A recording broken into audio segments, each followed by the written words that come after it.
How to fix Zipcar app unlocking issue. The Zipcar app uses Bluetooth and location to unlock cars. So if the settings are not working properly, we won't be able to unlock the car and our trip could be delayed. So let's fix the issue step by step. So first of all, we can close the Zipcar application if you're using one and head over to our settings of our phone. And from there, go over to the section for connections and ensure this option of Bluetooth is turned on. And make sure we are close to the car within a few feet because Zipcar unlock won't work without the Bluetooth. You can just go over and turn it on. And apart from that, you also need to turn on locations so you can either access it through your settings or let's access it through our quick settings panels. You can drop it down double and look out for the location option instead.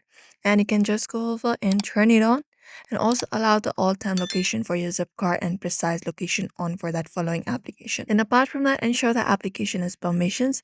So let's say this is the particular app Zipcar is, or since I'm using it in a browser, I'm just gonna hold the app and go to their info. You can follow the same process for Zipcar application directly. And within here, go to permission section. And there, we need to give the option for location. So tap on location and allow this permission right here for the precise location and make sure these are allowed.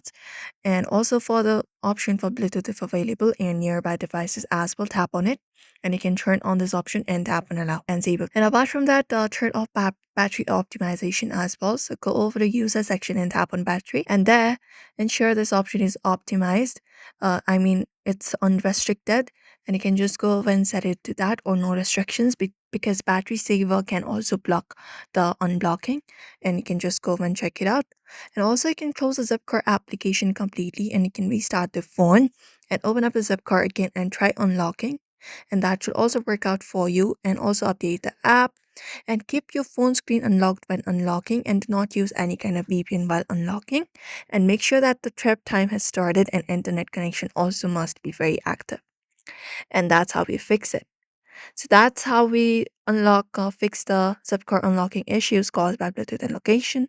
So we hope this video was helpful. Give this video a like and subscribe for more tips and tutorials.